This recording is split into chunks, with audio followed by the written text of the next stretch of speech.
Hello, everyone. You're listening to the Big Chill Podcast. This is episode 867, Arsenal Riding High.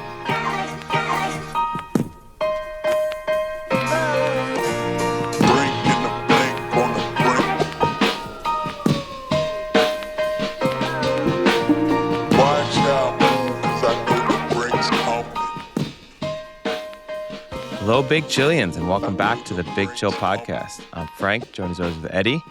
Today we'll discuss some Champions League shakeup, some Premier League done, finish, over discussions, some good entertainment discussions too. But first, how's it going? Yeah, it's all right. I had a pretty big night out last night for the PSG Bayern Munich game, so head's moving a little bit more slowly today. I was due to play paddle, and I decided today was not the day to play paddle. So, I gave that a miss. The only thing I had to do, I didn't get home last night until, I guess, 5 a.m., something like that. And I knew at that point, I thought to myself, I'm not going to play paddle. This is not going to happen. And I needed to text the guys who I was going to play with just to say I can't play. But I knew I couldn't text them at 5 a.m. saying, so I was just caught in this. I need to make sure you could have stomach bugged them. I could have done it. Been up all night sick. I do feel like, not that they'll expect that I'll have been out till 5 a.m., but given the PSG match being the night before, and we'd spoken about the fact that we're going out to watch it and stuff, I think there would have been a slight risk of just suspicion there that it was all too convenient. Turns out you're just celebrating with all your fellow PSG supporters. Yeah, so I had to wake up earlier, like set myself an alarm to then re-wake up to then send the message saying, "Really sorry, guys, I can't make it. I have work. I cannot make it to the battle today." But before we get into the details of that, I know you have some pickleball stories for us, so I'll set you up for that. But I also have a question for you. So last night when I was out, I got someone who I was speaking to was detailing the situation of his girlfriend's family, and I wanted to know how you would feel if you find yourself, I guess it's not beyond the total realms of possibility, in exactly the same situation, which is, so he's dating this girl. How long? 6 months, something like that. Okay. Her New mother, relationship. yeah, Budding, her mother, growing, loving relationship. Yeah, her mother had died a while ago, several years ago. So, and her before father he knew her, and her father has remarried. But she's not a big fan of the woman that her father remarried. And so I was asking why. Is she younger? No. So it transpired that she has a sister, and her sister is married and has 2 kids, and that her brother-in-law's mother married her father after her mother died. In other words, wait. You gotta give me. Okay, so the girlfriend. So let's say it's me, my girlfriend, sister. Yes. No. So if it's you, the scenario, are you the boyfriend? Are you the person? I'm the boyfriend. Let's make you're the boyfriend. So your girlfriend's sister. Yes. So your girlfriend has 2 kids and is married. The kids are sort of inconsequential, but your girlfriend, so my sister-in-law, kind of. Your sister-in-law, your girlfriend's mother dies, and then your girlfriend's father marries your sister-in-law's mother. Meaning that now, for the girlfriend's sister, her mother-in-law is now her stepmother, and her husband, his father-in-law, is now his stepfather. And then for their 2 children, their grandparents are the same. Are the same. So when they only have one set of grandparents. Yes, who cover all bases. That's just hard to wrap my head around. It took me a while to properly figure out. So I need some kind of matrix to properly understand it. Yeah, I need like a family tree diagram here. Now, the woman he married, is she also like widowed? This is unclear. So I asked. Is it like a widow situation? Yeah, I don't know. I asked. And it blew my mind that he hasn't asked this, because instantly Yeah. I said, well, like, where's the other dad in the picture? Is he dead? Are they divorced? What happened there? Because also, is there increased scandal that, like, she left her husband to marry the guy, Yeah. like, which is even Is it weirder if that's the thing scandalous that or is happened. it like kind of sad and depressing where they were like, we both have lost someone we love. Like, let's just team up, like, kind of thing. It's tough. And then so she doesn't like her mother-in-law, her stepmother, I guess now, nor does her sister like the fact that this has happened, which I also said that's a rough spot to be in Oh, as the brother-in-law, as the husband, because you have this situation where then your yeah. wife and your sister-in-law are unhappy with the fact that your mother married their dad. Like, it's a tough one. How do you navigate that in terms of, I get That's that you're annoyed, but you're also kind of saying that my mother's an asshole. Like, there's no yeah. like, Oh, man, we have to get, that guy's the guy we gotta get on the podcast. should we get them I all? wanna hear his side of the story. Should we just become like a Jerry Springer-esque podcast where we just get them on Yeah, and then reveal midway yeah, through that actually that's her maternal mother? yeah. And what's it also makes for really weird, like, holiday get-togethers because part of the nice part of, like, having a bigger family with the get-together is you can avoid certain members of the family that you don't really like as much, but now you can't avoid them because they make up the other proportion of the people you don't like. Yeah, it's bizarre. I mean, truly bizarre. It's kinda weird. I mean, but I can see it in a sense, like I was saying, like, if they share a common tragic kind of life-altering Eh, event kinda thing that they bond over, and then one I thing guess leads to also, another. even if they don't have that, right? Presuming that they've spent a reasonable amount of time with each other over the space of a few years.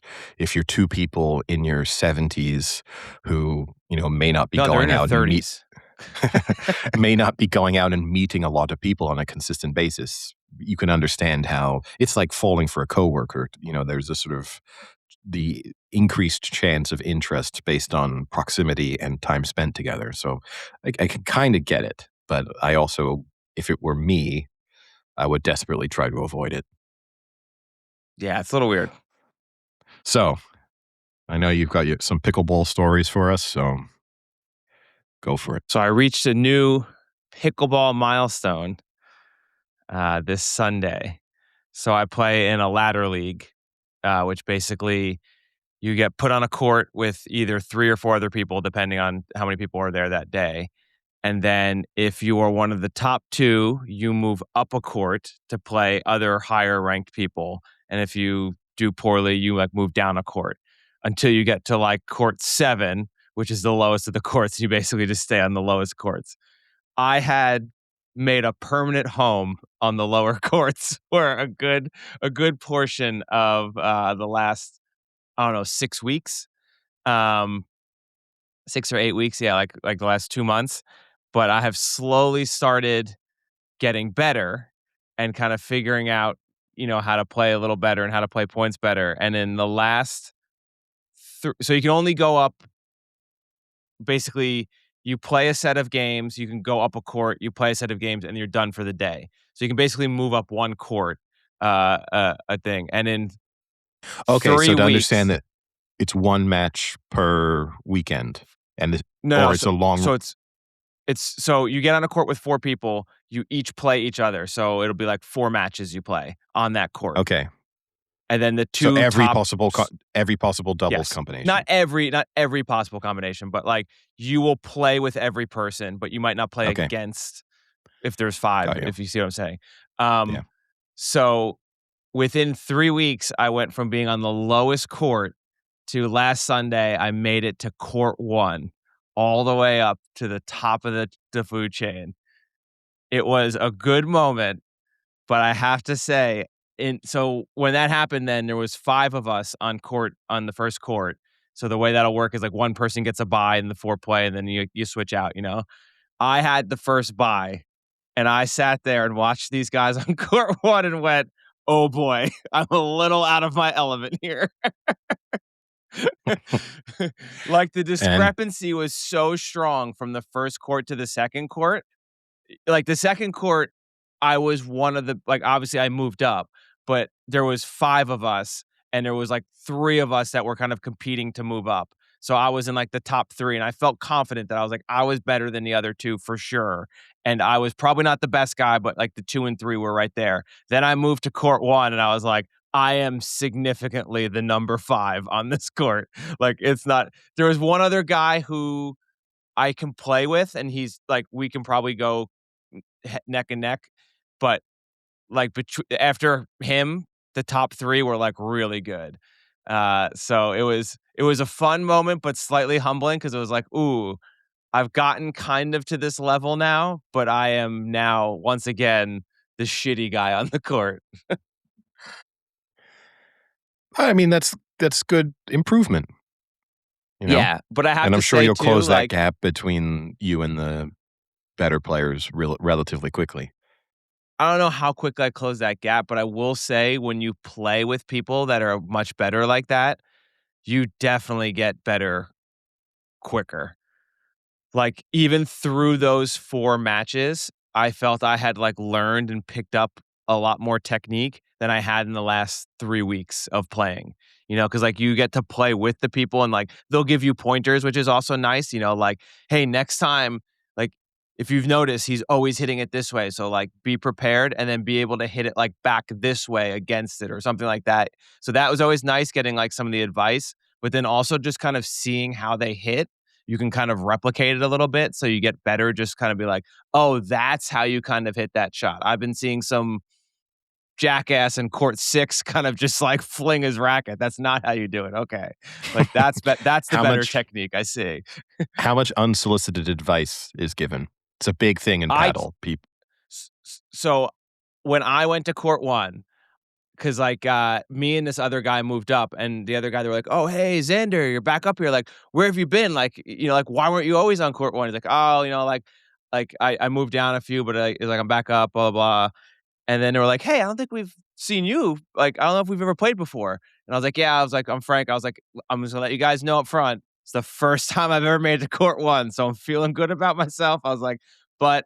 I was like, I know I'm not at your level, so I'm happy for you guys to tell me to do whatever and any advice you wanna give, like, I am happy to receive it. I was like, "I'll give you everything I've got, but I'm gonna tell you now, like, I am not at the technical level that all of you are." I was like, "But I'll give you, like, full effort, full energy, and don't be afraid to tell me when I do something wrong." So I was, like, right up front about it, like, because at the end of the day, like, I don't wanna be the asshole who's, like, the worst one, but then yelling at them. Like, "Come on, I can Yeah. mess up 10 times, but you can't mess up once." I don't throw out any advice ever. If someone asks me in paddle, I'll maybe say something, but I never ever say anything. But there's a lot of people who throw out unsolicited advice, even when people are way Yeah. worse than you. They'll tell you like, "Oh, you should try and do this with your backhand." It's like, I think I'm okay. I don't think you're going to be the person who's going to be coaching me. However, I played yesterday morning with my sort of morning group, which is a fairly low level, but I like it just to get the day started and kind of it fits my schedule Yeah, feel pretty good about easily. yourself beating up on 80-year-olds. Yeah, actually, I mean, often I lose. No, these aren't the 80-year-olds. These people are ranging from two of them are younger than me, but most of them are in their 50s. Like, but I was playing, and the only thing that bothers me, again, I don't really care what the score is. I don't care if we win or lose. I mean, we're keeping score, but it's not as if, oh my God, we lost all 3 sets. I'm not going to sleep tonight. Like, that's not happening. The only thing that bothers me is I'm playing, nicely to sort of try and have points and try and have rallies. And a couple of them all the time will then go like, "Oh, wow, this is really even. Like, this is super even." And it just kind of like I kind of like look at them like, "Eh, even." I mean, it's a good match, but I don't know. And then we went for a drink yesterday after we finished, and one of them just was like, "Man, that was a really close game. That was so even." I mean, that was perfectly balanced teams. Perfectly balanced teams. And I was like, I'm playing at less than 50% speed. And he was like, what? I was like, you think that's me playing my hardest? And he was like, oh, you're taking it easy on us? And I was like, I'm not taking it easy on you. I'm trying to have good games, and it wouldn't be fun if I just win points straight away. And he was like, oh, It's weird that they can't tell. Like I it's can because they're tell not when good. someone's playing down.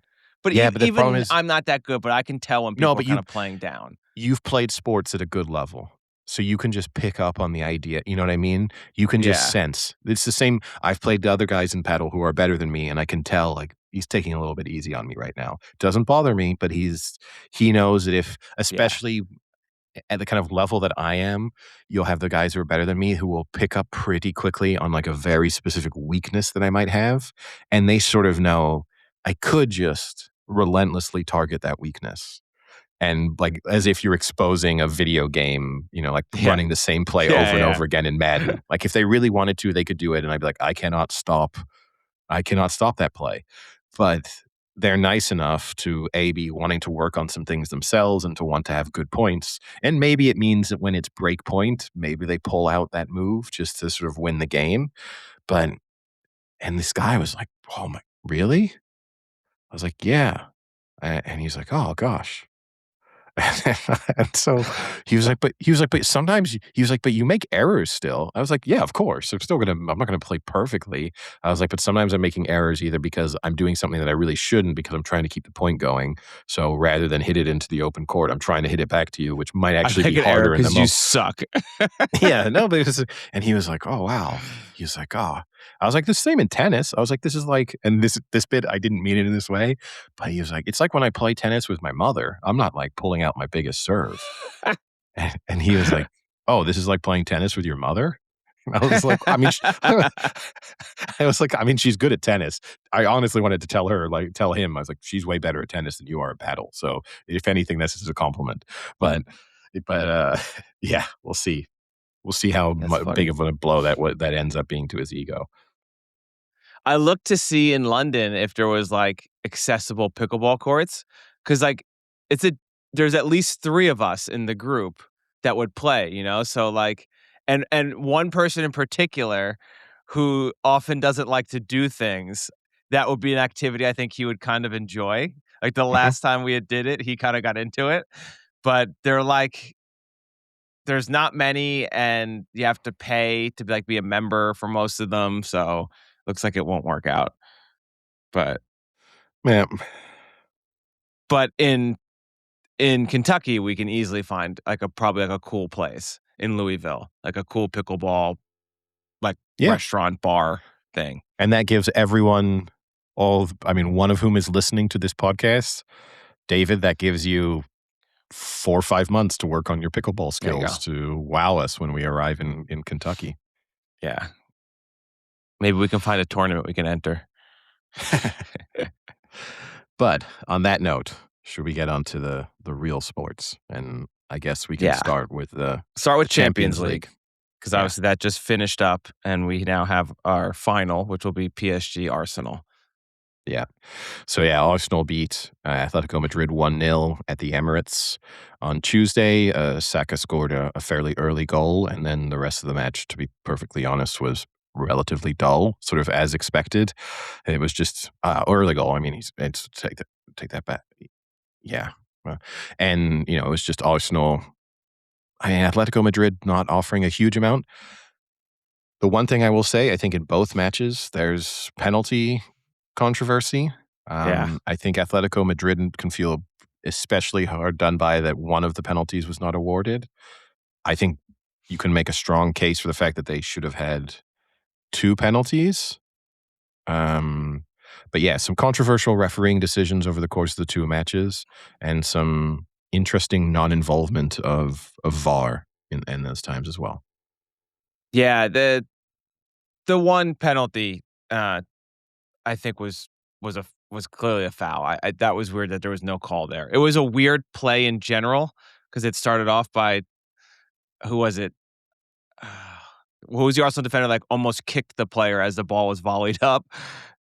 So that kind of looked weird, but then the subsequent play where the Atletico player gets stepped on, I think is clearly a foul. Yeah, so I mean, if we speak about the one where there's two incidents that are well, let's start with the Griezmann one, which is when Griezmann's clearly fouled by Calafiori. However, the referee claims that he'd already awarded a foul. He'd already blown for a foul committed by an Atletico Madrid on Gabriel. However, when you watch the Yes, replay, he has not blown his whistle. So his explanation is no, the play is stopped, but the whistle is very clearly blown after Griezmann is then fouled, which that's a tricky one because I mean, where are you going to get into the idea of the referee thought it was a foul and was going to blow his whistle, so in his mind the play is dead at that moment in time? I think is kind of interesting. The second one, when you have the Atletico Madrid kind of player sort of through on goal, I don't know how that isn't a penalty. The referee gives a corner, and when you watch the replays, there is, I think it's Gabriel. He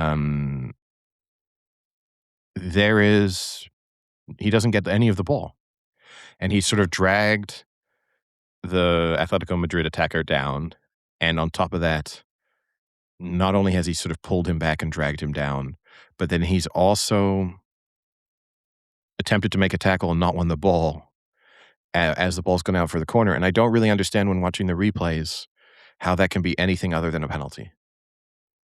Yeah, and I think the other confusing thing for me is that Champions League has slightly different rule sets than Premier League.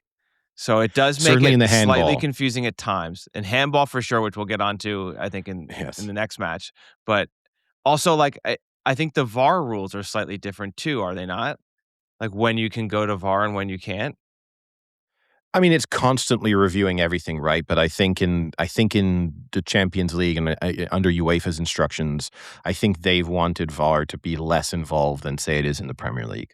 So they're really looking for more egregious errors, I suppose. But then this is the tough thing, right? It's trying to reconcile the idea that a week ago we watched VAR step in to overturn the decision to award Arsenal a penalty and say that's a clear and obvious error. And then this week you watch, Simeone get dragged down by Gabriel, fouled, I think you could argue twice in the process of being one-on-one with a goalkeeper.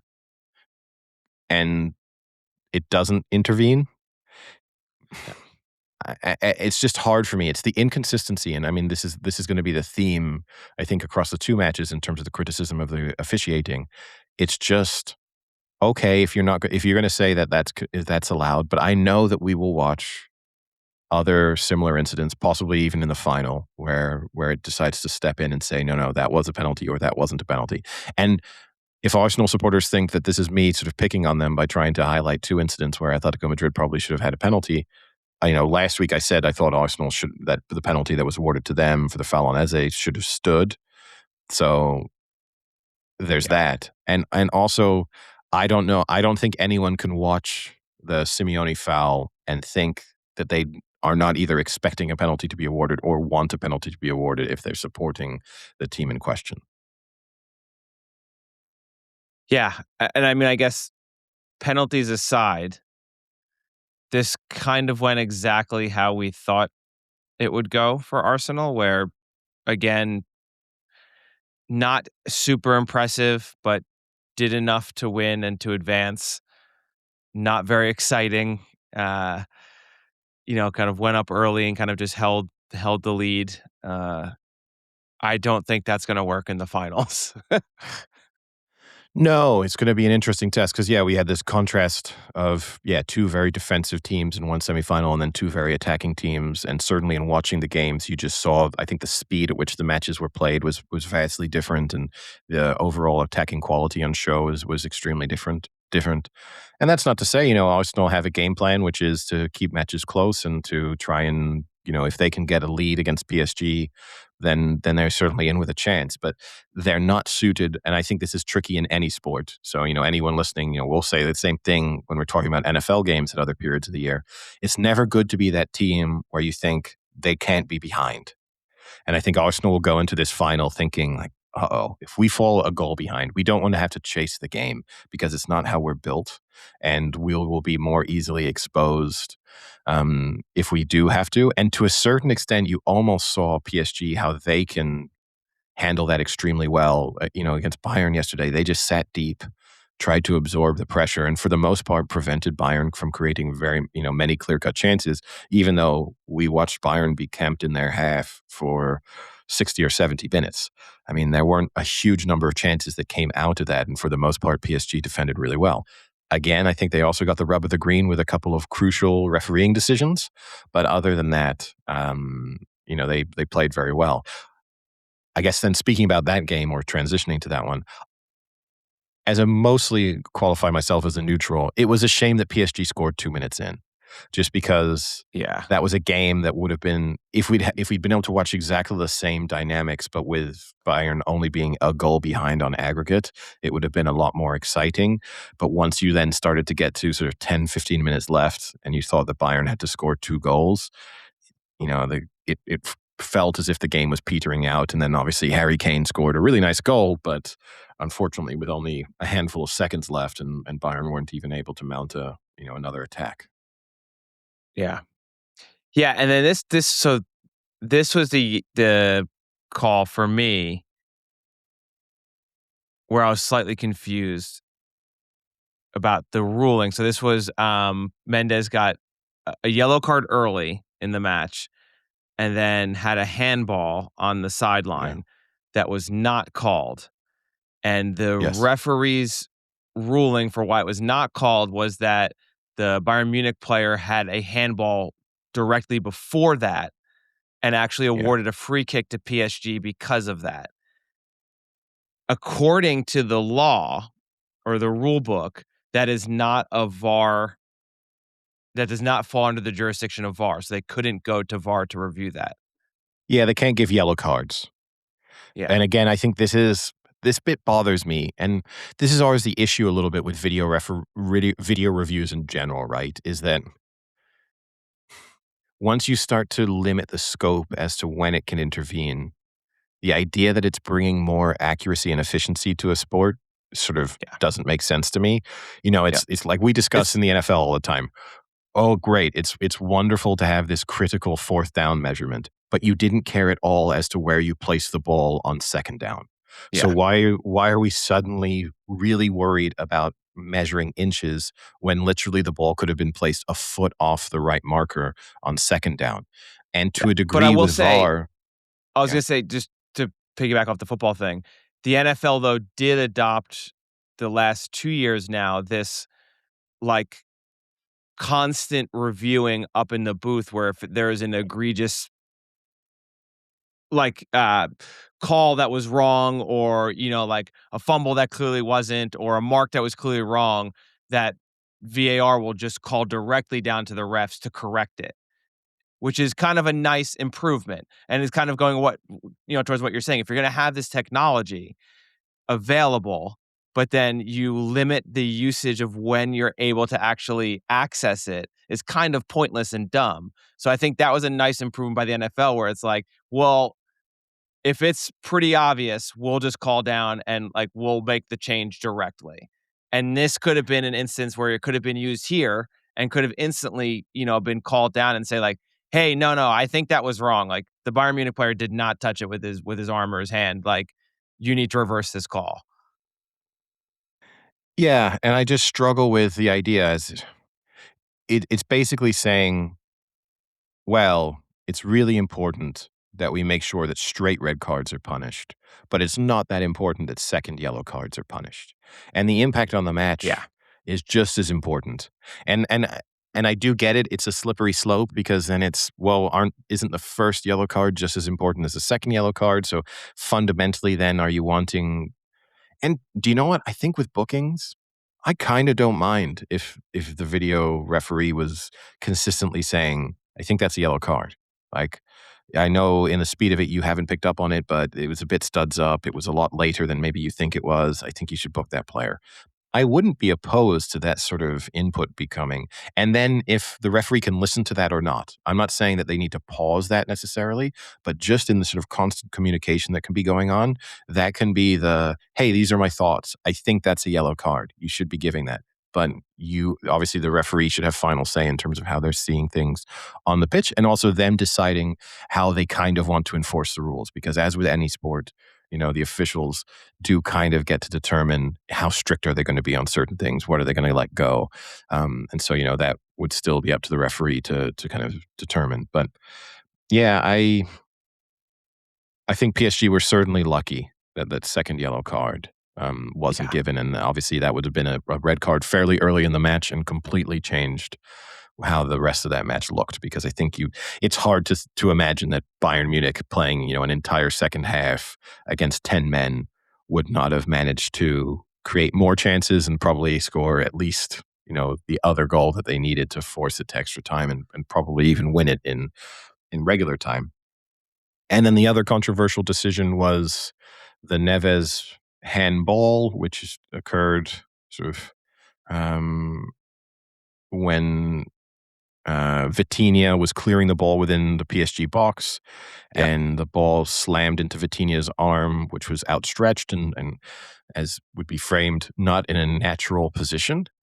And ultimately, the decision appears to be correct not to have awarded Bayern a penalty, because this when you this is the rule. dive into the rules are that when a ball is kicked or headed by your own teammate, that it can't be a penalty.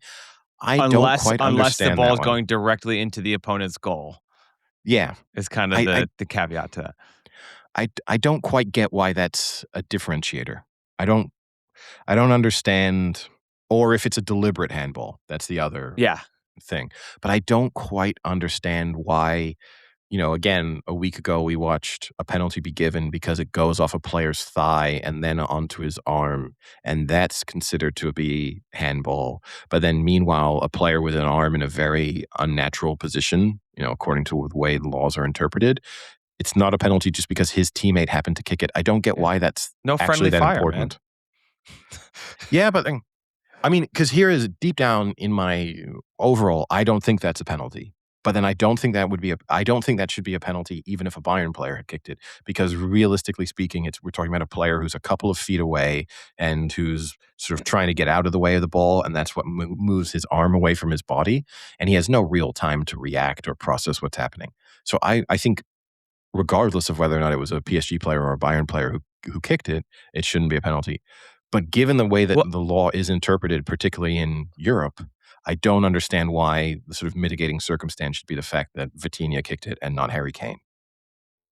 Yeah, I guess I'm a little more lenient for a different reason. I understand. I don't think it's a handball because it's not stopping a significant scoring opportunity or goal. Like, it's his own player trying to clear the ball, and he gets in the way of the player trying to clear the ball. Yeah, but then we get into really tricky, are we wanting to interpret the handball rule based on, like, what else that's a real judgment call then for the referee. So if the clearance had been coming, but if it was going straight into Harry Kane's chest 10 yards out, then it's like, well, now it's a penalty. But if Harry Kane isn't behind, you see what I mean? Like we really get into judgment calls being made then. And look, we've for years, I think as long as we've been doing this podcast, we've kind of picked on the inconsistencies in the handball interpretations, and I don't think that will ever change. I don't think many people can say they confidently know what a handball is or is not, and this is just another example where it just feels like an arbitrary distinction of, like, why does that really matter? Because, for example, you can commit a foul against your teammate. You can be sent off, for example, for serious foul play against your own teammate. So we don't think that there is no situation in which, like, so there is friendly fire. There is friendly fire. Yeah, I mean, so I don't understand why. Like, by that logic, if I punch my teammate, it should also, there should be no repercussions either. Like, that should just be an internal matter that we handle because it has no impact on the opposing team. And that's not what we think. So I don't know. I don't like it. It's unnecessary controversy. I just think the rules should be so heavily simplified, and then we can all move on. But it will never happen. So, I mean, this is clearly a worst case scenario for you as a Champions League final. It is. And honestly, being in a bar filled with PSG supporters last night, and I texted you, I think I have to support Arsenal in the final just because the PSG supporters are so insufferable.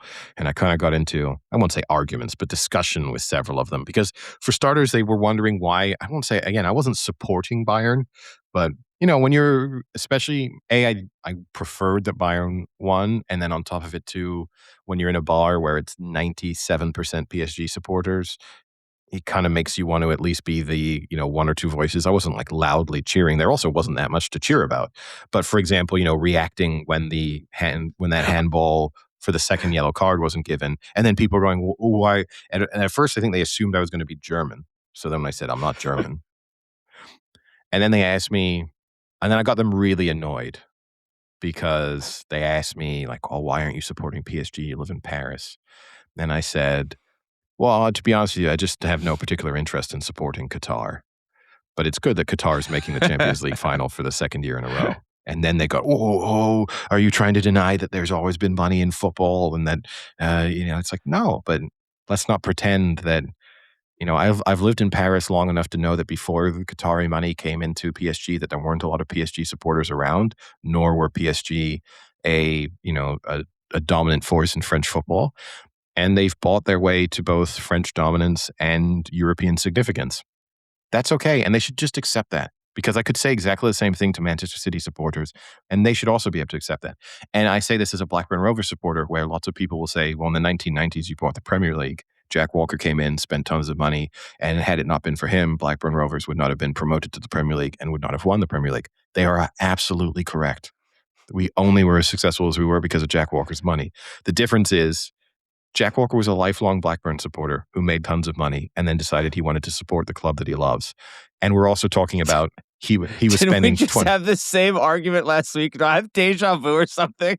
No. I feel like you literally said the same thing last week. No, I'm sure, but I'm just saying because this is the discussion I had to have last night with people, and it just doesn't. It's the reason why I preferred Bayern to make the final. It's even the reason why, I'm not a particular fan of Stan Kroenke, who owns Arsenal, but it's more palatable for the Kroenkes to be the ones, trying to own and run a football club than it is Qatar. And just the you should just said Harry Kane's your cousin. I think they would have asked me why I wasn't at the match then. He's your cousin. He's not your brother. Big family. I would hope. Yeah, it depends on how many cousins he has. I will say this, is if he were my cousin based on the number of cousins I have, which is 5, I would hope that I could swing a ticket to... I have 22, so... Yeah, it's a little bit different for you. For me, if any of my cousins were professional footballers, I would hope that I can consistently get tickets to Champions League semifinals. I think the better part of the story is how you started off saying, I was in a bar that was like 90 to 95% supporting one team. So clearly I had to be the voice and support the other team. That's like when we go to London for the World Cup next month. And I'm like, oh man, all of you guys are supporting England? All right, fuck it. I'll support Tunisia. I think that's fine to me. That wouldn't bother me at all. Now, if you're English and you do it, that's a different thing. Then you're just being a dick. But if you're fundamentally a neutral and in that moment you want to support the underdog, I think that's kind of natural. Although I always do like Malcolm Gladwell had the point that if you are just consistently supporting an underdog, that it makes you more of a psychopath. And I think there's a lot of issues. There's a lot of issues with a lot of what Malcolm Gladwell has written and said. But I did kind of like the logic, which is if you are supporting the underdog, you are inherently saying that you want a larger number of people to be unhappy and suffer. And so therefore your goal is for the world to be an unhappier place. And, last night, my goal was for Paris to be an unhappier place. So switching gears then from Champions League to Premier League, unfortunately, as soon as the race started, City have tripped off the starting gates and dropped 2 points very quickly to Everton. Well, dropped 2 points to Arsenal via the Everton match. A little bit back to the City form that kind of worried us early on in the season as to whether they could win the title with kind of some sloppy defensive play and some kind of clumsy mistakes that kind of just led to goals and let them go down 2-0 and then 3-1, I think. No, they were winning and then it was 3-1. Sorry. Yeah, sorry. Yeah. They were winning and then down 3-1, yeah. Yeah. No, the second half was particularly sloppy. First half they weren't impressive, but they were in control. And then obviously Gahey made the really big mistake with the back pass and allowed Everton to get back into the game. And then Everton fully took control for the next sort of 15, 20 minutes of that match. And in the end, City were saved by the fact that Haaland was able to score basically directly from kickoff after they went 3-1 down. And then Doku produced, he'd already scored a really nice opening goal for City. He then produced an even nicer finish to make it 3-3 with, virtually the last kick of the game. And I don't want to, I've said all along that I actually thought that both teams would slip up at least once in this run-in, and I still feel that way. And so I don't think it's game over from a title race perspective. It's obviously a huge advantage to Arsenal, and it will take a bit of pressure off them in terms of, they can be now, level late in the match, not feel quite as desperate to search for that winner. But at the same time, I think the Doku equalizer is crucial because it's very different now. If it had been Arsenal need to lose in these remaining matches versus now a draw could be the thing that costs them the title. Yeah. It's very, very different. As much as it's only 1 point, just the fact now if they're 1 goal up with a few minutes to play, there's a lot more nerves. Otherwise you could have been in a scenario where they think to themselves like, we're 1-0 up with 3 minutes to go. We can afford to draw. So it's not going to be catastrophic if the other team scores. Now the pressure still's on them, just not quite as much. Yeah, no, I agree, but not what you want to do kind of right, especially with the 2 games in hand, down 6 or Arsenal up 6, kind of feeling that it would have been nice to at least get 3 back pretty quickly. Yeah, no, definitely. And again, they're still going to have this game in hand scenario where they're going to feel like they're chasing, and that makes life a little bit more difficult as well. But overall, as I said, I don't think it's game over. I do think Arsenal will slip up. I think City might slip up again as well. So that might be the thing. But yeah, it was a shame. It's a shame that it kind of sucked a little bit of the momentum out of it from a neutral's perspective. Yeah. But at least, quickly. I'll say this, even if the gap stays what it is, it does mean on the final day that there would still be, something to play for both teams. And from a neutral perspective, thinking like, well, all it requires is Arsenal to draw for them to potentially lose the title. It's just that will be a bit different if they're then sort of 3-0 up at halftime, then it's, not quite as dramatic. But yeah. And it does raise, the Gahey back pass did raise another interesting sort of officiating interpretation, which is, Barry was offside and was flagged offside initially, and then Gahey decided to play the back pass, and then and this is the correct interpretation, that sort of Gahey has established possession, at which point Barry's back is now onside, and so the bad back pass. Personally, again, correct interpretation of the laws. Personally, I feel like I wish advantage was played a bit more in football. And I think in that instance, it's impossible to say that the fact that Barry was offside hadn't played a part in how Gahey is then defending in that moment. And so I don't think it's correct to allow you to gain an advantage from doing something that is illegal.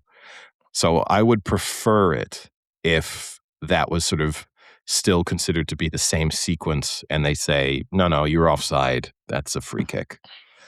It seems a bit silly to me to say that as soon as Gahey's established possession, then sort of everything that's gone before then sort of ceases to exist. But at the same time, it's correct as the interpretation is currently. So, what next in the sports discussion? I don't know. What do you have? Well, I mean, obviously the NBA playoffs and the NHL playoffs are progressing, but I don't think there's any major sort of huge talking points coming out of either of those at the moment.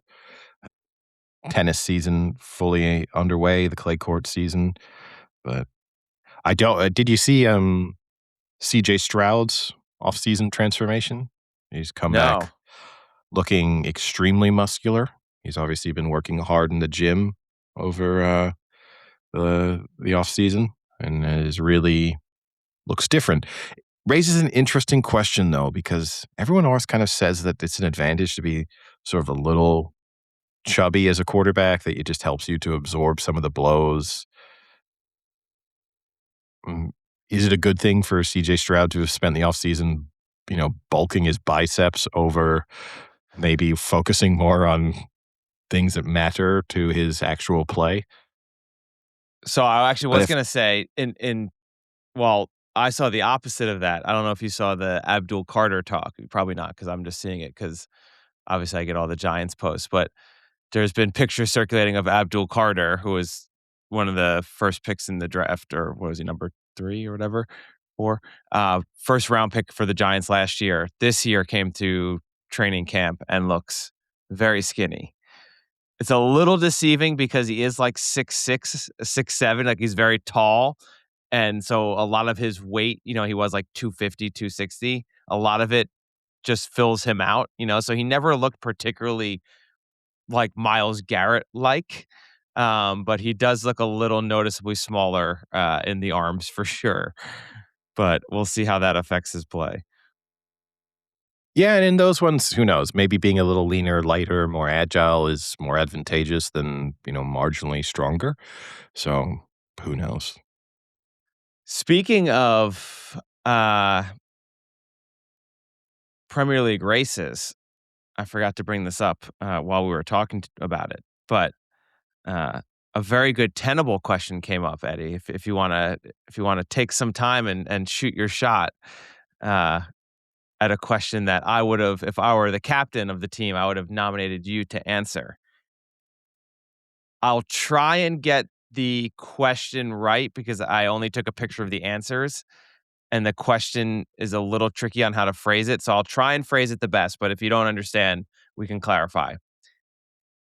Can you name the last 10 football clubs to make their very first appearance in the Premier League in chronological order? Does that make sense? So who Yeah, are the most recent teams to ever make it to the Premier League? It doesn't obviously the last 10 and being chronological, being like, you know what I mean, like the newest one to have made it for the first time. Yeah. This is gonna date back a lot further in a sense than you think it's going to. So I'll think of teams currently in the Premier League who. I'll tell you. Yeah. While you start thinking. So I'll say Burnley will be within the last 10. I would have thought. Burnley are on the list. They are. I have to slightly change this because this was an old episode. So they are number 9. Burnley. Brentford.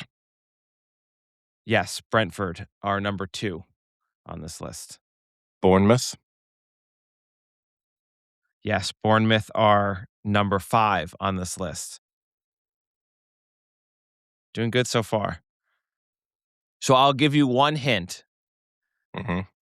The number 10 team on this list made their first Premier League appearance in 2008-2009 season. So we're talking about the last 15 or so years. Yeah, Brighton. Brighton are number 3 on the list. So you have 2, 3, 5, and 9. So I'm trying to think of like recently promoted sides or relegated sides. So like Ipswich were up, but then Ipswich were in the Premier League in the 2000s. So it's not Ipswich.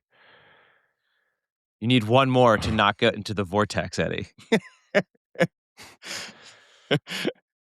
Hull were up, but they would have been before. Leicester would have been before. Swansea would be an interesting one. Swansea must be close. You said 2008? 2008, 2009 is the number 10 club on this list. I'll say Swansea. I don't remember Blackburn ever playing Swansea in the Premier League, I don't think. Swansea are on the list. They are number 7. So which numbers am I missing? You're missing 1, 4, 6, 8, and 10. I wish we could make these graphics. One being the most recent? The most recent. You're missing the most recent. You said Brentford, they're number 2. And Brighton are number 3. It's actually kind of easy. I'm surprised you haven't gotten it. Because there's a lot of discussion about this club moving up. Oh, Luton. Yes. Luton is number 1. And so now 1, 2, 3, 4, 6, 8, and 10. I'm trying to think of teams that went up. So that would be sorry. You're missing number 3. Sorry. You have number 4. You said Bournemouth, right? I did, yeah. You're number 4. Yeah. Huddersfield? Yes. Huddersfield is number 3. So you have 1, 2, 3, 4, 5. Pretty good. Oh. Should I put you out of your misery or want to keep going? Tell me the numbers again. All right. So you've gotten so far Luton, Brentford, Brighton, Huddersfield, Bournemouth. Then you're missing the next one. Then you got Swansea. Then you're missing the next one. Then you've got Burnley. Blackpool? Then you're missing the next one. Yes, Blackpool is number 8, right ahead of Burnley. Oh. I'll give up after that. Pretty good. That's pretty good, though. You got 1, 2, 3, 4, 5. Give me a 7, clue 8, 9. for the. I'm missing 2. Is that what I'm missing? Are there any suitable clues for? Are any of them still in the Premier League? I was gonna say one is not English.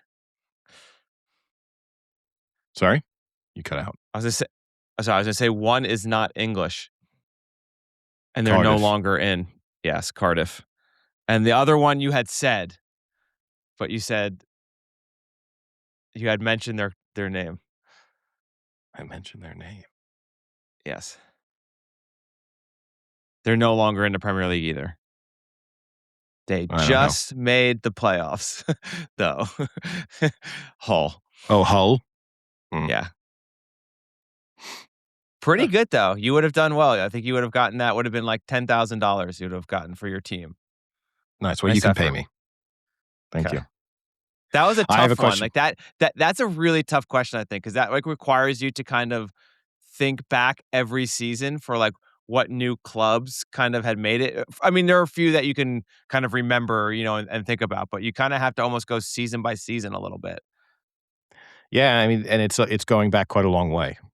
Which, as soon as you get the question, it's going to be a while, just because there's a lot of yo-yoing, and the same teams appearing over and over again. So it also has a slightly tricky thing of there were clubs that were in the Premier League in the early mid-90s who then disappeared for a period of time and then who came back. And so it's easy to think of them as being like, well, they weren't in the Premier League when, in the late 90s, early 2000s. And then, you forget that they were there in 1994.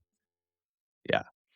This was one of those episodes, though, where I was screaming at my television for Luton and then realized that it was before.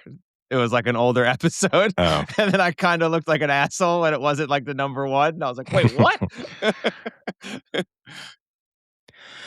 Now, I have a little, before we get on to maybe the popular culture thing, I have a little bit of I read an article about a couple who won over $2 million on a slot machine in Las Vegas. And The article was discussing the fact that staff at the casino were unhappy that the couple they did weren't not tipped. tip at all after winning, which I don't What understand. staff? Are we just talking like random staff? Like, I don't understand that. You're like, who did they interview, you mean?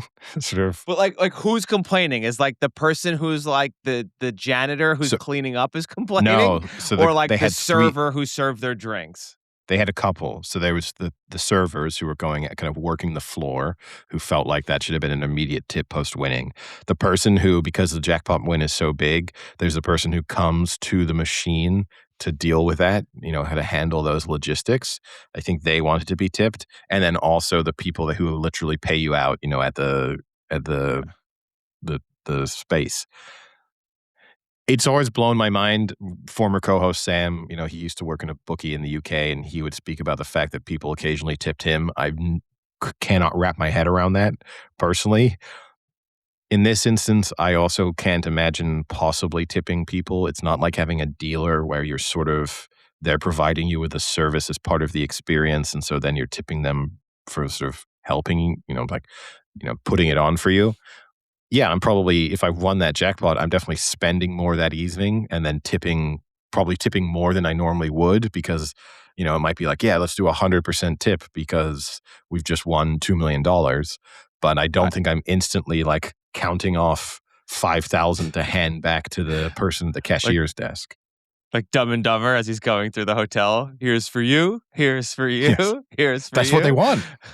Yeah, I will say this.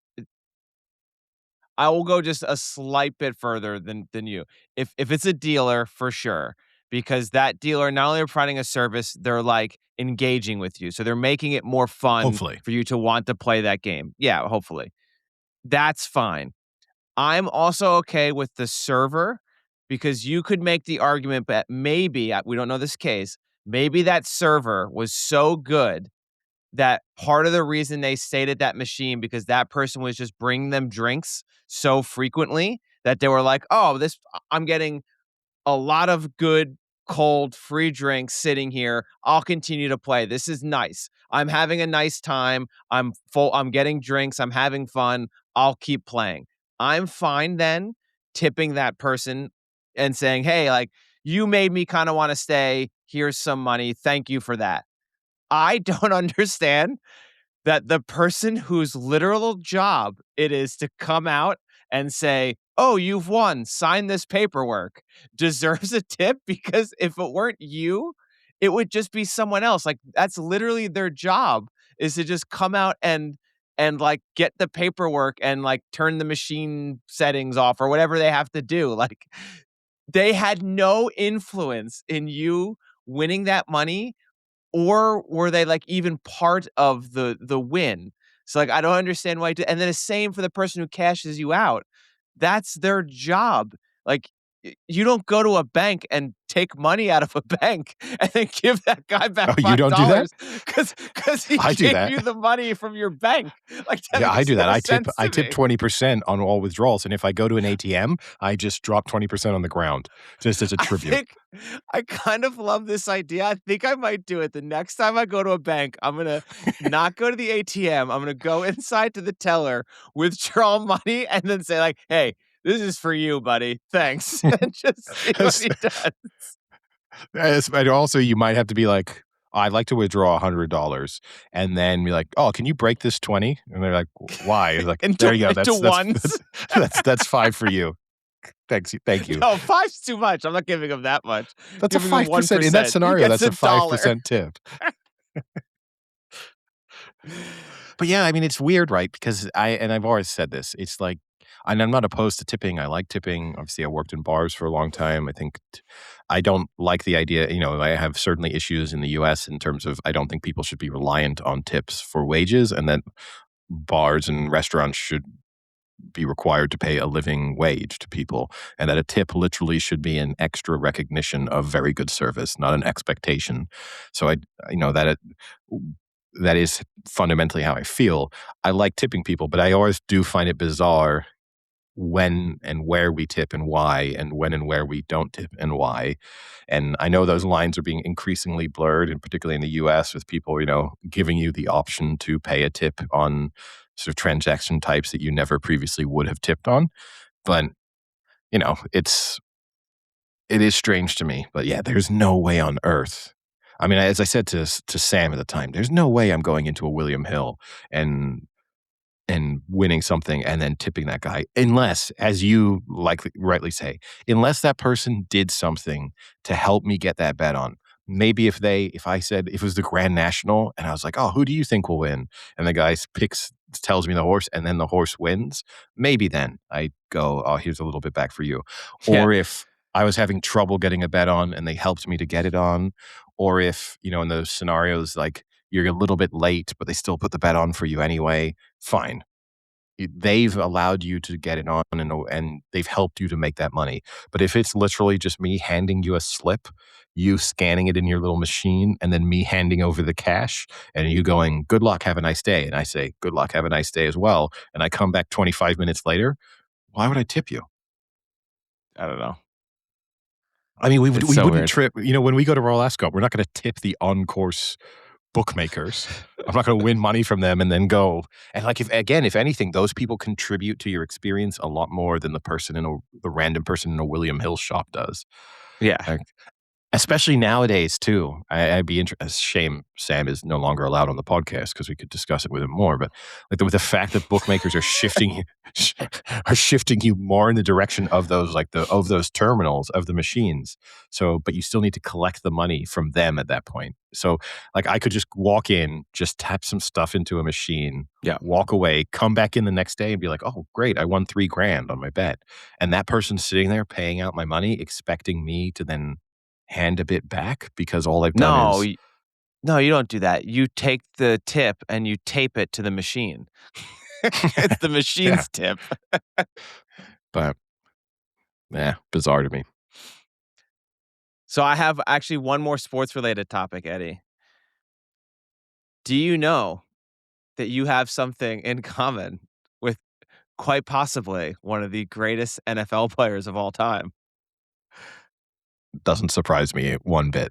I probably have a lot in common with a lot of the players, but I don't know if you saw the headlines, but Lawrence Taylor was hospitalized for 14 days due to a stomach injury or stomach issue. Do you want to take a guess at what happened to Lawrence Taylor? I mean, no, I have no reason to. What happened to him? He had pancreatitis. Oh yeah, nice, good for him. It's good fun. I can just picture Lawrence Taylor sitting in an unair-conditioned hospital bed, very unhappy with his life. No, what you really have to imagine is you sharing a room with Lawrence Taylor, and that every time you come back into the room, he's just got out of a bath and then is lying in various yoga positions on the bed, trying to relieve stomach pressure. That's the image you really want to have. I wonder if his journey to the hospital started by passing out in a train bathroom, lying on the floor of a bathroom and just hoping that you were going to die. I wonder if that was his same journey. Now, I guess moving on to popular culture stuff. I have 2 new shows that I've watched that I've enjoyed. I have one new show that I watched that I've really enjoyed as well. I wonder if we overlap. Wait. What network or streaming service is it on? Oh boy, I got it. One of them is on HBO Max. Uh-oh. Not a good start. And the other one is on, hold on, just checking. The other one is on Apple TV. Oh, the Apple TV one has the overlap, I bet. Yeah. Is it Widow's Bay? Super good. Super good. Yeah, only 2 episodes in, right? 3. Well, there's only 3 now. Okay, I haven't watched the third one. But yeah, the first 2 episodes, it's good. It's unique, which is also kind of nice. Like it's very different. Yeah. And I think that will prohibit it from being super popular because I think a lot of people won't understand or kind of get the vibe, but it's very dry humor. Like, it's quite funny. There are like a lot of good funny moments. It's very dry humor coupled with like random thriller slash horror elements, but it's not a horror show and it's not a comedy. It's kind of a mash of both. I was trying to explain it to my parents. It's kind of like a funnier version of a Stephen King show. Is kind of the vibe I get Yeah. a little bit. Well, I think I think that's not a bad comparison. It's a Stephen King show turned into a comedy. You know, like whether you are still getting, and it's not ramming the comedy down your throat. It's not trying to get a laugh per minute and everything everyone Yeah. says is supposed to be a joke. But there are definitely quirky characters who only exist in order to be funny. And at the same time, pretty much every scene has some sort of comedic element within it. But you have a combination of like quirky characters plus people playing it pretty straight.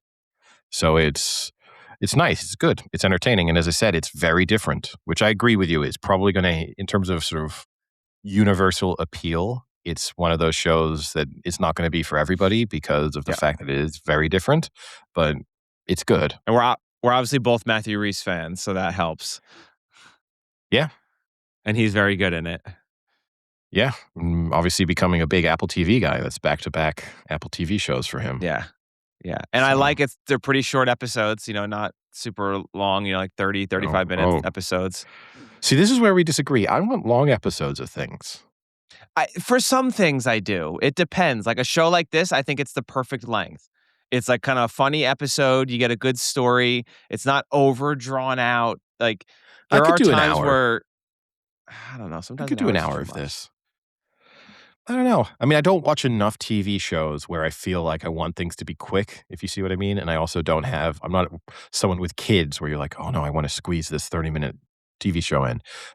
I have on a Friday night enough time to watch 2 hours of TV shows if I want to watch 2 hours of TV shows. And if you're anything, a big boy. Yeah, I am. And I get to pick when I watch TV and how much TV I watch. But it means that in the instances where you do kind of sit down for a night in front of the TV, it's always disappointing when you run out of things to watch faster than, that experience is shorter than you want it to be. But yeah, it's good. The other show that I've started watching, which I've also enjoyed, and I went in Widow's Bay, I went into expecting to enjoy it, and all the reviews had been really excellent, and people were sort of the people who I like to listen to when it comes to television. Everyone was raving about it. And as you said, I like Matthew Rhys. I don't think I've ever seen anything with Matthew Rhys in it that's been bad. So already that's... did you watch that Netflix one? With Claire Danes? Yeah. The Monster Inside Me or Monster Within or... Yeah, it wasn't bad. It wasn't great. It wasn't amazing, but it wasn't bad. No. I enjoyed watching it. It was what it was, but I enjoyed watching it, and he wasn't bad in it. No, he wasn't bad in it. Is the other one Rooster? But the other one is Rooster. It didn't super appeal to me in terms of the description of the show. And on top of it, honestly, whilst I really like Steve Carell, I had not that long ago watched the Four Seasons. Space Force? No, Space Force I did enjoy. But Four Seasons? Is that the name of yeah. Yeah, that's it. Yeah, I think so. And in that, he's, the Four Seasons. In that, he's a guy going through a late midlife crisis who sort of...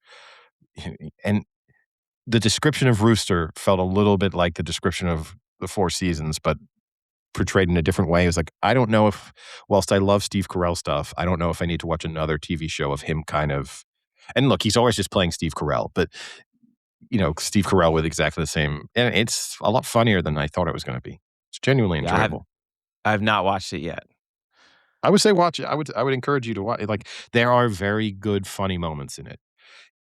Comparing it with Widow's Bay, it's nowhere near as good of a TV show, and what they're doing is not as creative or unique. It's a very sort of paint-by-numbers comedy to a large extent.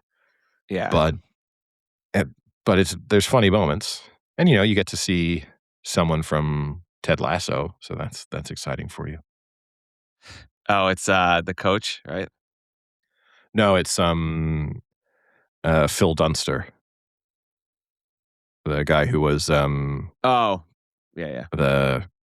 The Jack Grealish character. Yeah. Whatever his name was. Easy. So I have two pit updates for you. Oh. The first one is a small one, but you kind of took it a little bit to Noah Wyle about getting his Hollywood star. I don't know if you saw, but there has been a few new stars given out, and I saw one Emily to Blunt. your Yeah. Emily Blunt and your favorite Stanley Tucci. Yeah, that's a now double combo. Do you want to take back some of your hatred of Noah Wyle and say maybe he's deserving, but others on the No. walk aren't? Both Emily Blunt, I don't think none of those three should be on the Hollywood Walk of Fame as things currently stand. Again, yes, they are. I know how it works, and it is not. But both Emily Blunt and Stanley Tucci are undeniably bigger stars who I think have had a bigger impact. Like yeah, they're both more deserving than Noah Wyle. Like again, it's a low bar. I love just the look in your face right now. But yeah, no, I saw it, and again, I honestly think I don't know what I would do if I had to sit down to a dinner party and it was like, oh, the other people at your table are Stanley Tucci and Emily Blunt. I don't know what the outcome of that dinner would be, but they are so self-satisfied. Like everything they say about each other or to each other. And it's like they love complimenting each other constantly and speaking because they have this sort of familial relationship because of her sister. They love just like how wonderful they all are. And honestly, too, at times where it's like kind of creepy, like Stanley Tucci speaking about, I saw an interview with him where he's speaking about when he first met Emily Blunt on the set of Devil Wears Prada, the first one. And then he was like, even then I could just tell what a magnificent 21-year-old she was or whatever it was. It's like, dude, that's like, they're a little creepy. Like, I'm really sorry. Wasn't a bad impersonation you did there with the magnificent. The way he says that. That's pretty good. But he's just like, you know what? Under other circumstances, we're giving you a pass because you're Stanley Tucci, so you get to say these sort of bizarre things, and we're all supposed to believe that you're, the kind of definition of a Renaissance man or whatever it is. But yeah, it's just, I don't know. Just people who are so into themselves. I saw him. To contrast it, I saw Idris Elba was doing this thing. I saw a clip from it where he was asking some other actors or actresses if they wanted to see him. I don't understand fully what the context was. This was just like a YouTube short that I watched. And I can't remember who the actress he asked, but if they wanted to see him as James Bond. And I think she nailed it. Part of the reason why she wanted to see him as James Bond is that Idris Elba, regardless of how big of a star he has, he doesn't come across as having really any ego. He sort of just exists, and he just sort of and I think the contrast there between like an Idris Elba style approach to being a celebrity and famous and still being interesting and interested in things versus Stanley Tucci, where it's like, not only am I going to be an actor, but I'm going to convince you that all of my hobbies are incredibly interesting and intellectual, and that I'm also amazing at all of them, and that you should all learn all things about all of my hobbies at all times. Like, and if I play a character, and again, this is my issue with Noah Wyle. And my family. Yes. And again, a bit, it's also like the Noah Wyle thing. It's like, I'm not a doctor, but I play one on TV. And so do you know what? My medical knowledge is pretty good. It's like, it's probably slightly better than the average person because you've invested some time in it because of your role. But, it's like when I see interviews with him and he wows people, he'll just like run off lines that he has from either the pit or from when he was on ER. And they're like, oh my God, I can't believe you can do that. All that medical jargon. It's like, he's just memorizing lines. It's no more impressive. Know what that means. Like, it's no more impressive than anyone. Like, I don't go like Matthew Rhys. My God, he memorized all the lines for Widow's Bay. It's unbelievable. Like there's anyway, that's my Stanley Tucci, Emily Blunt rant, and I know you're pleased to set me up for it. Yeah, I love it. You just can't help yourself. I love it. So the other pit related story I saw, I don't know if you saw this one. Issa Briones, who plays Trinity Santos, Dr. Trinity Santos, on the pit, is starring in a Broadway show, Just in Time, a musical. And apparently there are people going to her show, and like heckling her as she's on stage and screaming at her and like yelling like pit related things during the show. And she posted a comment on her Instagram that says, "Hey, hey, hey," all capitals. "Once again, Broadway is not a circus. Do not yell whatever you want at the performers. Yelling, 'When are you gonna finish your charts?' before I sing 'Who's Sorry Now' is so fucking disrespectful to the performers on stage and your fellow audience members. Y'all are pissing me off. Love and light, and please remember you are occupying shared space and watching art." How do we feel about So that? I Because 100% agree, but then yelling out, "When are you gonna finish your charts?" is actually kind of funny. So, I have to say, I was completely on board with her until I heard what the heckle was, and then I kind of enjoy the heckle. And that's always the issue with heckling is, like, how you feel about a heckle is really about how good of a heckle is it. And a really good yeah. heckle at the right moment in time is undeniably funny. And The so first time, but now when you have yeah. copycat hecklers, then it's like, all right, Not now you're just funny. being an But the asshole. first person who sat there and then just decided to yell out when you're gonna finish your charts, that person nailed it. That was a great move. They may have ruined that show for everybody else for all time and maybe derailing her sort of confidence and career as part of it, but first person, they Yeah, deserve an applause. yeah. But I agree. I almost the exact same like thought process I had is like that's a really good heckle. But I can see it like this is what's I think wrong with society is one person will do something funny and then 50 people have to do the same fucking Yeah. thing. And it's like, dude, like you're at a public place. Like you're not the only person here. Like, and the joke has passed. Like the one person did it and it was probably still just as disrespectful, but they get a pass because it was quite unique Yeah. and funny. Now you're just being disrespectful and being an annoying prick to everyone around you. Like you're not at home in your fucking underwear watching television. Like come on. It it's the same. I mean, I don't like the And I have no like qualms about her posts. Like No, no. people She's then were ripping right. on her being like, "Oh my god, what an entitled person." It's like, "No, she's fucking right." Like, you don't fucking go to a Broadway play and just start screaming things in the middle of the play. Like, have some And decorum. And for two real reasons, even if you one is other people have paid to attend it and you're ruining their experience. So that's not fair to other people who don't want to listen to you try and be funny in front of your friends or to yourself. The second is like, regardless of how you feel about her or whether you think she sort of deserves to be heckled because that's the price of fame, there are also other people who are committing Yeah. time and their lives to that production.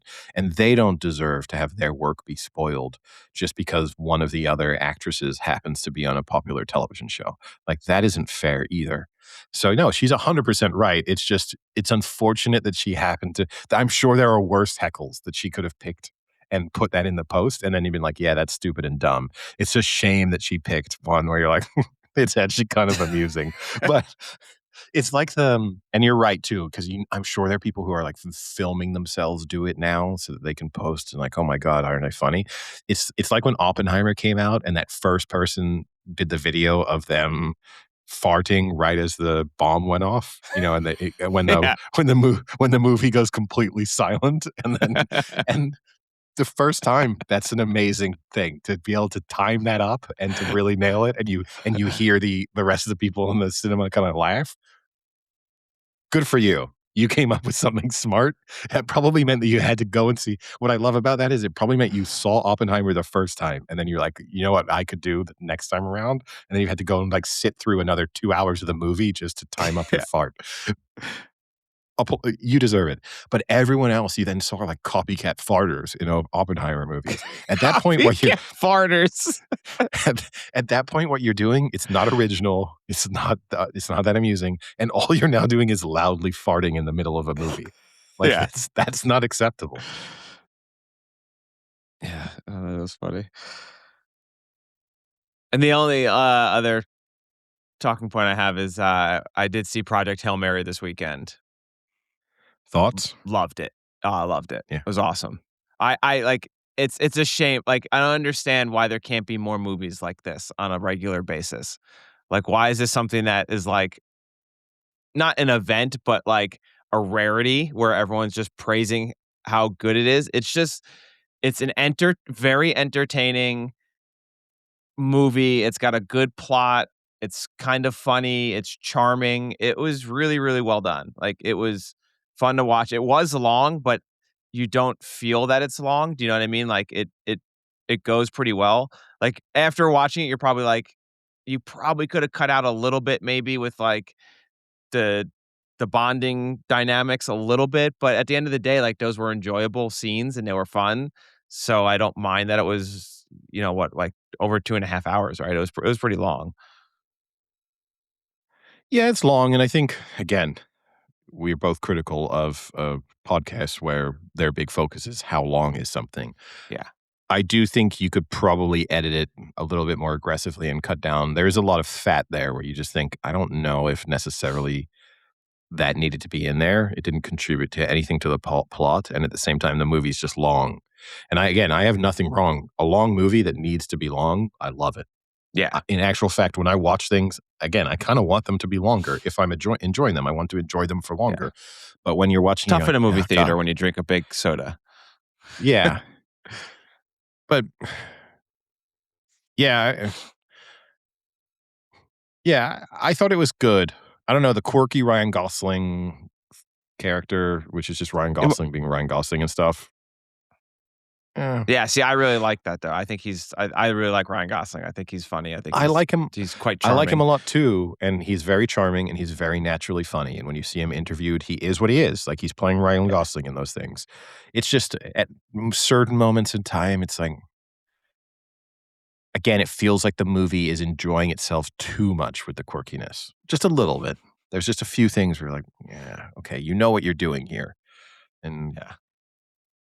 But it's good. And genuinely felt, I don't know about you, I felt emotionally invested in the outcome of that alien. Yeah. At, Ooh, spoiler alert. Well, I think at this point, everyone knows there's an alien. If you're going to watch the movie, you've literally had to be living under a rock if you didn't know, Nice. didn't know that there was an alien in there. Yeah. No, it was great. And I guess, because we're doing spoilers alert, I was a little nervous that the alien wouldn't play well. Not literally play well, but do you know what I mean? Like, that it would be too corny or it wouldn't look good, or it just wouldn't connect. But it worked. I mean, they did it almost perfect. For when you think about what they actually did, they made like a rock-formed alien with a kind of strange personality. It worked really, really well. Like, it could have went very badly and it could have went very poorly and you could have not bought in at all, but you kind of almost instantly buy in. Yeah. I mean, it's fundamentally a dog, right? I mean, that's A little bit. It's like it's a talking dog is basically what it is. And, so it does a good job of instantly trying to sort of I don't know, pull on. my dog doesn't make me like art projects. What do you think its poops are? It's just the best it can do. Maybe. Yeah. The only part actually that I push back on a little bit is the very, very, very end. Like the fact that he's then on their scene. planet. Like, that's teaching fine. The teaching the baby rock part. The baby I thought rocks was kind of stupid. That was where it was like, that's like cartoonish. That was the only part I really didn't like. Yeah. Yeah. Well, it's a good movie. Very good movie. I don't think, aside from visual effects and stuff, even then, it probably won't win anything because The Odyssey is going to come out and just win absolutely every award, because I'm sure visually The Odyssey is going to be more impressive than Project Hail Mary. But yeah, it's good. I heard the Rock character is going to be Best Supporting Actor. What a slight that would be to The Rock, Dwayne Johnson. Well, maybe The Rock will get a star in the Hollywood not actual Dwayne Johnson, because I saw he also recently got a star in the Hollywood Walk of Fame. He probably deserves one.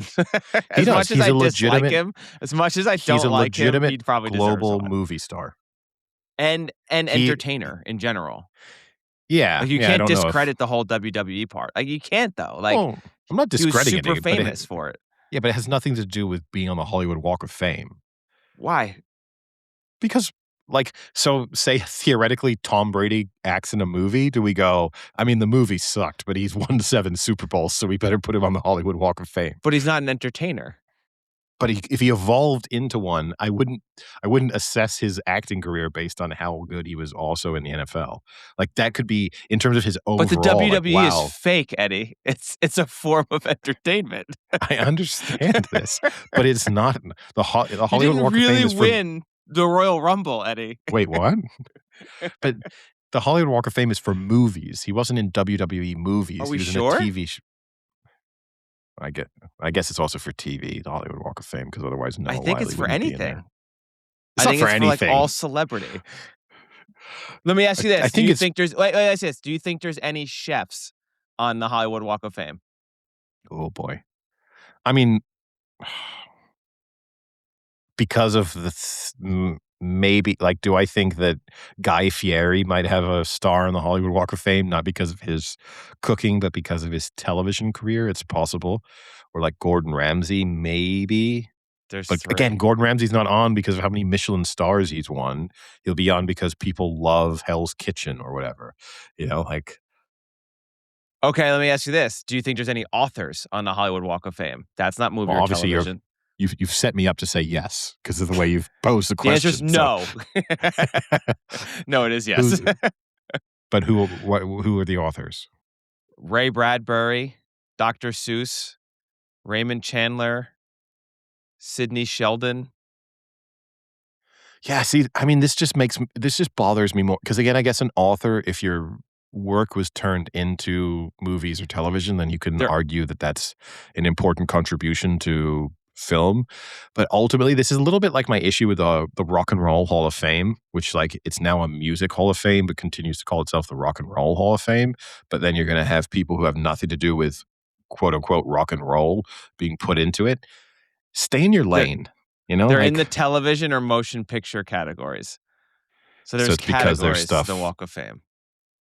I mean, you'd see it because when you walk. I mean, I haven't walked on it in a long, long time, but there's a little symbol there. You know, there's either the old-fashioned camera kind of symbol.